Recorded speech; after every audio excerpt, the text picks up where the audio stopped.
Bonjour et bienvenue à un autre épisode de Madame la Lune. Alors, le 13 mars 2021, nous sommes avec Madame la Nouvelle Lune. Nouvelle Lune, je vous rappelle que c'est une occasion de commencer, de démarrer quelque chose, un projet, de démarrer une nouvelle habitude, du coup de nettoyer des habitudes qui ne sont plus désirables dans notre quotidien.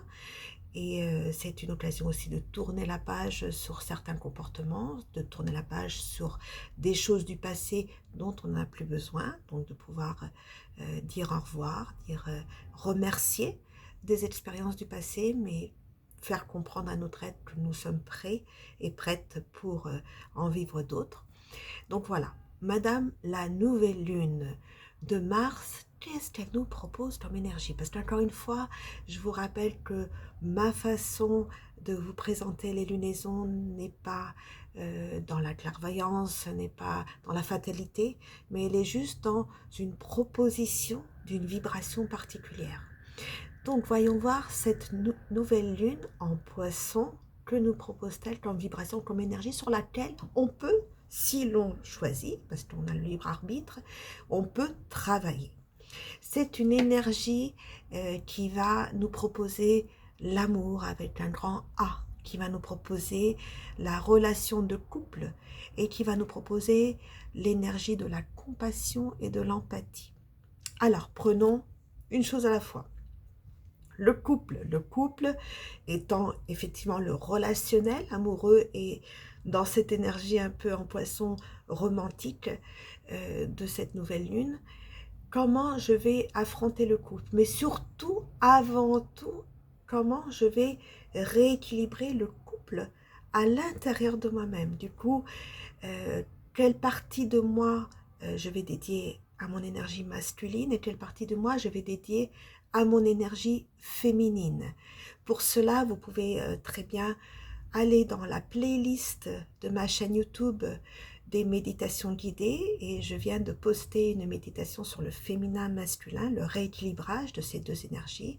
Donc, partie gauche de mon être dans le féminin, partie droite de mon être dans le masculin. Redonner la juste place à l'énergie masculine et à l'énergie féminine afin de pouvoir attirer à moi du coup un partenaire ou une partenaire de couple qui soit dans le même équilibre. Alors voyons voir l'énergie féminine, en quoi elle consiste.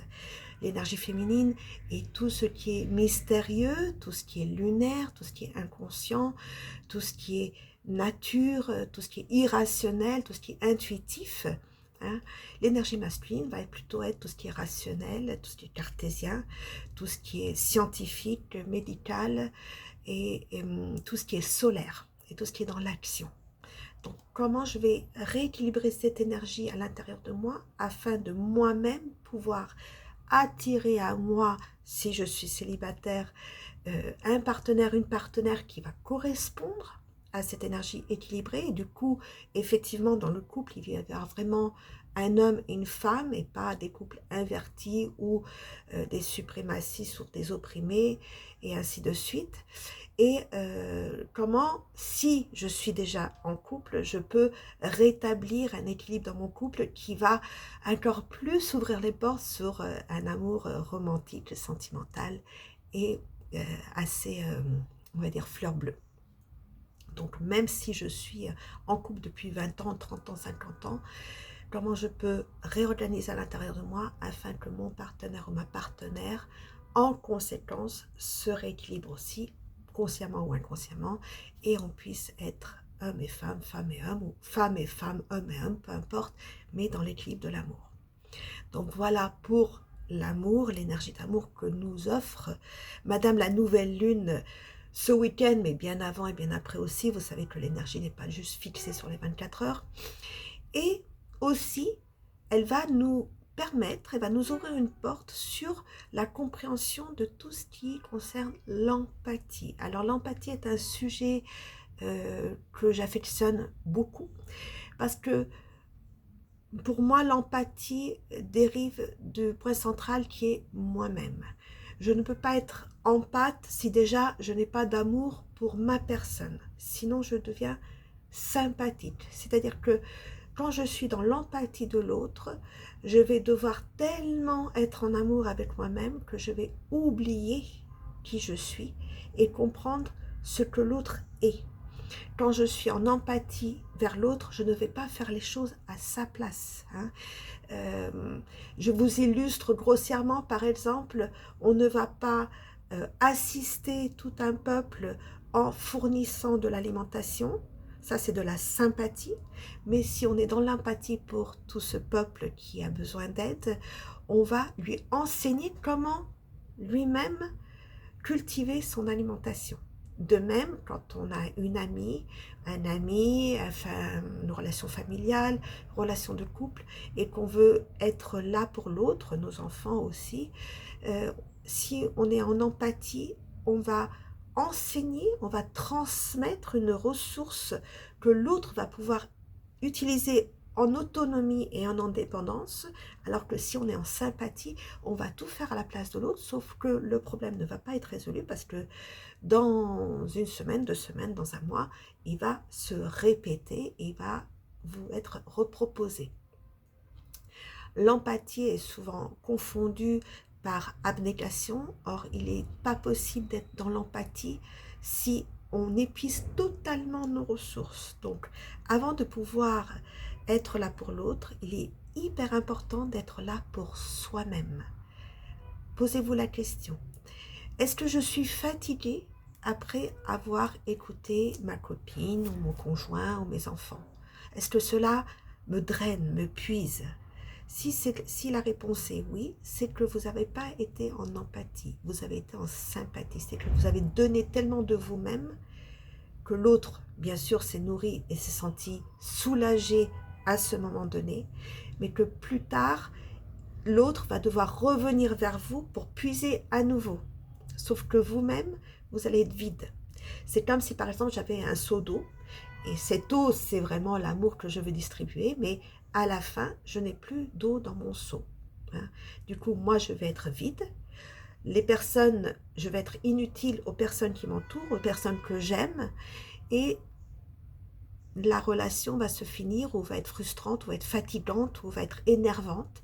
Alors que si je garde ce seau d'eau pour moi et j'apprends à l'autre, je transmets à l'autre comment aller chercher à la source, à sa source, son propre seau d'eau, à ce moment-là, j'aurai tout gagné. Non seulement moi, j'aurai gardé mes énergies, mes ressources, mais j'aurai transmis un outil autonome, indépendant à l'autre pour qu'il ou elle puisse s'aider. Voilà, demandez-vous, posez-vous la question, quand je suis en relation avec l'autre, est-ce que je suis en empathie ou en sympathie? Cette nouvelle lune, vu qu'elle va puiser dans notre inconscient le plus profond, alors non seulement elle va faire remonter ses propositions de thèmes de travail, l'amour, l'empathie, le romantisme, mais en même temps, elle va faire remonter aussi tout ce qui est en yin-yang, tout son opposé. Donc, faites attention aussi aux trahisons, aux déceptions, à comprendre est-ce que vous êtes en cohérence avec la relation dans laquelle vous êtes, qu'elle soit d'amitié ou d'amour, peu importe, ou est-ce que vous êtes en train vraiment de compromettre votre intégrité et du coup de inviter un peu la déception ou la trahison ou la tension à votre relation, parce que quand on se compromet, ben, automatiquement on invite des failles dans la relation avec l'autre.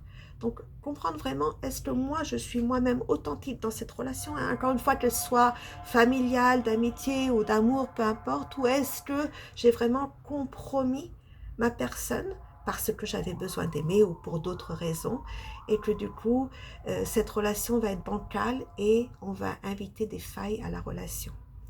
Donc, comprenez bien que l'énergie que Madame la Nouvelle Lune nous propose en cette période, non seulement elle peut nous apporter des vraies romances, des demandes en mariage ou des déclarations d'amour, mais elle peut aussi nous apporter tout son opposé.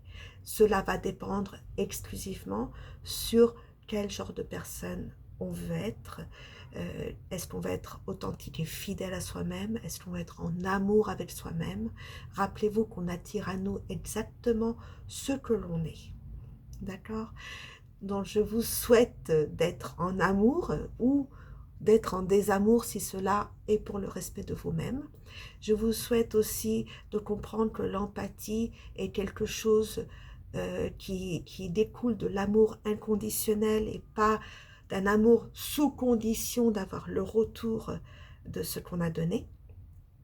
Et je vous souhaite surtout d'être amoureuse et amoureux de vous-même, car quelque part, c'est vraiment la fondation de l'amour universel.